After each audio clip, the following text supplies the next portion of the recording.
Chuva fina riscava a noite de São Paulo e o semáforo derramava um vermelho cansado sobre o asfalto. O sedã preto de Eduardo parou como quem pausava o mundo. Porta abre. Sapato caro toca a poça sem pressa. O relógio brilha como troféu. E então alguém puxa o foco dele para baixo. Clara, pequena, pacote de balas nas mãos, cabelo preso com elástico gasto, olhos de quem não aprendeu a desistir. Moço, compra uma, é pra janta. Frase curta. Atravessa a armadura de aço e vidro. Eduardo sorri por educação, ergue a carteira, estende uma nota. Poderia ser mais uma transação, mas Clara não estende a mão como quem implora. Oferece como quem trabalha. Escolhe o sabor. Sem vitimização, sem espetáculo. Apenas urgência. O sinal abre, buzinas chamam, a cidade exige. Ele compra todas. Fica com o troco. Ela agradece com um aceno que não cabe em etiqueta. Ele volta ao carro. O vidro sobe. O motor ronca. Mas o olhar de Clara fica colado por dentro. Na tela, metas batidas. Na memória, aquela frase é pra janta. Tão simples, tão absoluta. As luzes da avenida correm para trás e pela primeira vez em muito tempo, Eduardo não pensa em lucro. Pensa em fome. Pensa na própria infância escondida atrás de conquistas, na promessa que fez a si mesmo. Nunca mais. Cumpriu. Só que no caminho perdeu o mapa. O farol seguinte abre, mas ele não arranca. Um motorista buzina, outro xinga sem som detrás do vidro fechado. Eduardo respira fundo, aperta o volante, desvia o olhar do relógio caro e encara o reflexo no para-brisa. Vê um vencedor e por baixo um deserto. Ali, naquela esquina comum, a história silenciosamente muda de rumo. O Waze pede atenção, o banco vibra, o mundo chama. Eduardo não ouve. Ele olha o pacote de balas vazio no banco do passageiro e imagina o prato de Dona Lúcia, mãe de Clara, cheio por uma noite. E se amanhã faltar de novo? E se o remédio não vier? E se a chuva entrar pelo teto e apagar o pouco que resta? A pergunta que não estava na agenda se instala como chuva. Miúda que não. Se essa cena já fez algo dentro de você parar por um instante, é porque ainda existe compaixão aí dentro. Histórias como essa precisam continuar sendo contadas. E você pode fazer parte disso agora. Deixe o like para mostrar que ainda há esperança nesse mundo frio. Escreva nos comentários, eu ainda acredito nas pessoas. E vamos espalhar essa corrente de fé no ser humano. E se você chegou até aqui, se inscreva no canal. Cada novo inscrito é como uma luz acesa em meio à escuridão. Não é só um clique, é um gesto de empatia. E talvez seja o primeiro passo para mudar mais histórias como a de Clara. A cobertura acende como cenário bem dirigido. Linhas retas, vidro limpo, silêncio caro. Eduardo deixa o pacote de balas sobre o mármore. O estalo do plástico soa indecente. É pra janta. A frase agora mora entre a fruteira importada e a adega climatizada. Ele abre a geladeira por reflexo. Prateleiras perfeitas, abundância que não conversa com ninguém. Fecha, caminha. A cidade brilha sob seus pés, mas a vista não traz paz. No espelho do corredor, o reflexo de um vencedor o observa com frieza. Quando foi que o troféu virou mordaça? Lembra do ônibus lotado, do lanche dividido, do pai dizendo para não desistir. Lembra da promessa, nunca mais passar fome. Cumpriu. Substituiu carestia por excesso, falta por excesso de falta. O telefone vibra com brindes, parabéns, cifras. Ele não responde. Deita a cabeça no sofá, mas o corpo continua em pé por dentro. O olhar de Clara reaparece, sem drama, sem lágrima, trabalho e urgência. Escolhe o sabor, tão adulto na boca de uma criança. Eduardo se levanta, apaga metade das luzes, abre a janela. A cidade ruge, helicópteros, sirenes, música distante. Ele fecha os olhos e pergunta, baixo, para ninguém: o que exatamente estou salvando todos os dias? A imagem? Os números? a solidão. No teto, um ponto de luz pulsa como farol. Ele decide seguir. Faz café, senta à mesa, abre uma pasta antiga com recortes de jornal da sua ascensão. Repara no que não percebeu antes. Em todas as fotos ele está sozinho, nos olhos vitória, na sombra cansaço. A madrugada passa devagar, e quando enfim adormece, a frase ainda o acompanha, repetida como oração sem igreja. É para janta. Antes do sol nascer, Eduardo desperta com um susto que não é medo, é clareza. Veste uma camisa simples, esquece o relógio caro, calça um tênis que raramente usa. Na cozinha, pega 2 sacolas vazias e sorri do gesto. Quer ocupar as mãos para abrir espaço. No coração, escreve num papel, cruzamento das balas, 7 horas.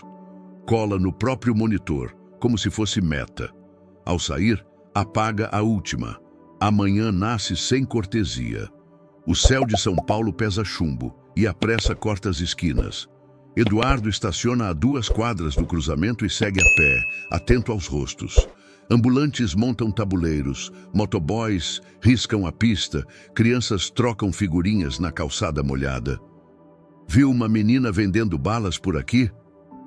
O flanelinha aponta com o queixo. Some de manhã, volta. De tarde, mora no beco do posto. O beco tem cheiro de óleo velho, pão barato e roupa úmida. Portas tortas, paredes com nomes, pregadores na linha. Ele caminha devagar, tentando não parecer intruso. Uma senhora varre a calçada, observa, mede quem ele é pelo silêncio. Clara aparece num recorte de sombra, repartindo balas em sacos menores com concentração de quem decupa a esperança. Vê o terno sem terno, sorri. Moço das balas. Eduardo devolve com um aceno e um pedido simples. Posso falar com a sua mãe? Clara faz sinal para seguir. O corredor estreito leva a um quarto claro de dignidade. Dona Lúcia está deitada, pálida, olhar atento, respiração curta. Em cima da mesa, remédios faltando, copo pela metade, um rádio baixo. A menina ajeita o travesseiro com uma delicadeza que não cabia na idade. Obrigada ontem. Foi a janta mesmo, diz Dona Lúcia com um sorriso que pede desculpa por existir e, ao mesmo tempo, oferece bênção. Eduardo não sabe onde pôr as mãos. Traz frutas, pão e, sem saber por que, fica. Escuta. O enredo vem em linhas enxutas. Bicos, fila de posto, remédio que faltou, escola que Clara não quer perder, fé que segura o teto quando balança. Do lado do armário, um caderno amassado. Clara mostra as contas bem feitas, as letras caprichadas, o desenho de um jaleco. Quero ser médica. A palavra pousa no ar como pássaro raro. Eduardo olha ao redor e enxerga o impossível desenhado com lápis curto. E decide por dentro que alguns impossíveis merecem insistência. Ele pergunta do posto, do acesso, da lista de espera. Dona Lúcia suspira, diz que Deus sempre arruma uma porta. Ede a luz, entra pela janela pequena e desenha retângulos no chão gasto. Dona Lúcia está deitada, pele fina, olhos firmes, respiração contada. O rádio canta um hino antigo, quase sussurro. A mesa guarda remédios, copo com água, papéis do posto. Clara circula pelo quarto como quem conhece cada fresta de sombra. Ajeita o lençol, alisa o cabelo da mãe, confere a bolsa da escola. Eduardo oferece. Silêncio, depois água, depois ouvidos. A história brota em pedaços honestos. O emprego que se perdeu, a dor que chegou, a fila que não anda, o favor do vizinho, a marmita dividida. Não há espetáculo, há pudor e força. A gente vai passando, diz Dona Lúcia. Eduardo sente o chão mover. O quarto tem mais verdade que muito escritório com vista. Ele pergunta do tratamento. Faltou consulta, faltou exame, faltou remédio, faltou tempo. Clara, com o caderno no colo, mostra as contas, as redações, os desenhos. O jaleco agora tem crachá. Quero cuidar da minha mãe e de quem não tem quem cuide. A frase aperta o teclado invisível do coração de Eduardo. Ele respira fundo, tira o celular do bolso, agenda, liga, pergunta, confirma. Anota horários, endereços, nomes. Não é caridade, é responsabilidade. Na porta, promete buscar às 2 da manhã seguinte. Não promete salvação, promete presença. Ao sair, a rua devolve cheiro de pão fresco e de chuva velha. O céu fecha. O beco escurece cedo. Ele entra no carro, apaga o painel de mensagens, desliga o piloto automático das respostas rápidas, encosta a testa no volante e entende o que precisa fazer: mudar a agenda, mover recursos, ceder tempo. O luxo, percebe, é poder estar onde importa. Ele liga para o escritório e cancela a primeira reunião. O assistente pergunta o motivo. Eduardo procura a palavra certa e acha a mais difícil: pessoas. Depois, envia uma mensagem curta para si mesmo: não esquecer do remédio da Dona Lúcia. Na cabeça, repassa a rota do dia, calcula trânsito, imagina fila, separa a paciência. Antes de ir, compra pão, frutas, um cobertor má. A noite cai polida sobre a cobertura e a casa se acende como vitrine. Eduardo entra, o sensor obedece, o conforto perfeito o envolve com braços frios. Abre o frigorífico por vício, prateleiras cheias, etiquetas alinhadas, nada conversa com o vazio. Fecha. No escritório, o cofre dorme, a estante ostenta prêmios. Ele passa os dedos e só sente pó.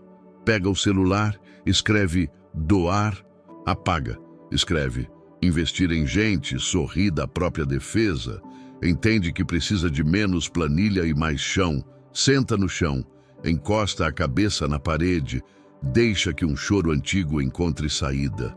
Não é pena, é luto por uma versão de si que morreu de sucesso e não percebeu. Lembra da mão pequena oferecendo, não pedindo. Lembra do tom sereno de Clara, do sorriso cansado de Dona Lúcia. Abre o laptop, pesquisa centros comunitários, reforço escolar, consultas, exames, telhas, lâmpadas. Liga, marca, agenda, anota, transfere. Pela primeira vez em muito tempo não está comprando coisas, está se oferecendo. A casa, testemunha silenciosa, parece respirar diferente. Ele monta uma lista: remédios contínuos, cesta semanal, transporte para consultas, reforço de matemática, reparo do telhado. Calcula custo. Percebe que o preço é pequeno diante do retorno que não cabe em gráficos. Na mesa, deixa separado um envelope com dinheiro vivo, não por ostentação, mas por urgência. Escreve em caneta grossa: Clara e Dona Lúcia. Apaga as luzes, fica na penumbra. São Paulo brilha através do vidro. Ele também. Antes de dormir, envia um e-mail para a diretoria. Amanhã não participará da primeira rodada de reuniões. Assunto: prioridades. No corpo, apenas uma linha: preciso estar onde minha presença não é substituível. Apaga a tela, guarda o celular na gaveta como quem guarda um ruído. No criado mudo, deixa uma bala de Clara. O gesto simples vira promessa. Quando deita, não pensa em metas, pensa em história e decide que a sua, dali em diante, terá gente nos parágrafos e não apenas números nas margens. Ens e dorme em paz. O galpão comunitário tem pintura alegre, tentando vencer rachaduras. Um cartaz torto anuncia: reforço 15 horas, música 17 horas. Eduardo chega cedo, sem terno, com humildade desconfortável. O coordenador, seu Ademir, colete surrado e olhos firmes, pergunta: veio doar? Quero ajudar sem atrapalhar. Seu Ademir abre gavetas de realidade. Gás que acaba, passagem, exame que não. Sai, material escolar, telha que voa. Nada épico, tudo urgente. Eduardo ouve, anota, pergunta: quanto custa manter as aulas por 3 meses com lanche e professor? A caneta para no ar. Tanto, ele assente. Feito. O coordenador faz um silêncio de respeito. Ajuda não é só boleto, Eu sei, quero estar. Está. Carrega caixas, serve suco, aprende nomes. Encontra Clara no pátio, caderno no colo, jaleco desenhado, agora com detalhe de esteto preso no bolso. Vai precisar estudar muito. Eu gosto. O gosto dela por futuro dá a Eduardo apetite por presença. Organiza planilhas simples de necessidades, listas curtas, entregas semanais, contatos de confiança. Acerta o transporte para o posto, confirma a consulta, liga para pedreiro do bairro sobre o telhado. Não terceiriza o vínculo, vai pessoalmente. Quando a noite cai, ele percebe uma verdade antiga que tinha esquecido. Tempo é a doação mais cara. E lanche quente, nome lembrado e luz acesa são políticas públicas íntimas que salvam o dia. No fim, seu Ademir encosta no balcão e pergunta baixo se é para foto. Eduardo balança a cabeça. É para continuar. O coordenador sorri com alívio adulto. Então amanhã a gente conta com você. Conta. Antes de ir, Eduardo confere o estoque da cozinha, mede o tamanho das panelas, anota o gasto de gás, calcula rotas de compra. O gesto que antes cabia em relatórios agora cabe na palma da mão. Saindo, ele encara o pôr do sol manchado de fumaça sobre a laje e entende que certas contas se resolvem com presença prolongada. E que quando a cidade parece grande demais, um endereço simples devolve escala ao posto de saúde lotado. Luz branca demais, cadeiras gastas, cheiro de álcool, medo e esperança. Eduardo segura a pasta com documentos de Dona Lúcia como quem segura algo vivo. A recepcionista reconhece Clara, trata pelo nome, orienta com doçura. A médica é objetiva e humana. Tratamento interrompido, remédio irregular, alimentação fraca, calendário em atraso. Eduardo pergunta. A nota resolve. Onde o sistema não alcança, ele estende. Onde o sistema alcança, ele respeita. Sem holofote, sem selfie. Dona Lúcia pede desculpa pelo incômodo. Ele devolve dignidade, prioridade nova. Na saída, compra frutas, sopa, um cobertor pesado. No caminho de volta, Clara conta dos sons do beco quando chove, do medo da luz acabar, do jeito que a mãe canta baixinho para o medo não crescer. Ele ouve como quem recolhe vidro estilhaçado, com cuidado para não ferir mais. À noite, entrega uma lâmpada nova, uma tomada segura, um ventilador silencioso. Pequenas coisas movem montanhas invisíveis. No espelho do armário, ele se enxerga diferente, menos impecável, mais inteiro. Eduardo começa a montar um fundo simples para emergências da comunidade. Convida 2 amigos empresários. Explica com calma que caridade não é marketing, é reforma de base. Um aceita, o outro recusa. Ele não briga. Continua. No dia seguinte, volta ao galpão com uma lista curta. Telhas, kits de material, vales transporte. Entrega um por um, olhando nos olhos. Não terceiriza o abraço. Quando vai embora, Clara corre e pergunta se ele volta amanhã. Volto. Promessa pequena. Revolução lenta. Naquela noite, Eduardo escreve um bilhete para si mesmo e cola na porta. Não esqueça, nomes importam. Debaixo, lista os que já sabe de cor. Clara, Dona Lúcia, seu Ademir, Dona Jandira da cozinha, João do som. Exercita a memória como quem fortalece músculo do afeto. Antes de dormir, pega o caderno antigo onde registrava metas de expansão e, na primeira página livre, anota outra expansão, a do coração, e adormece em silêncio.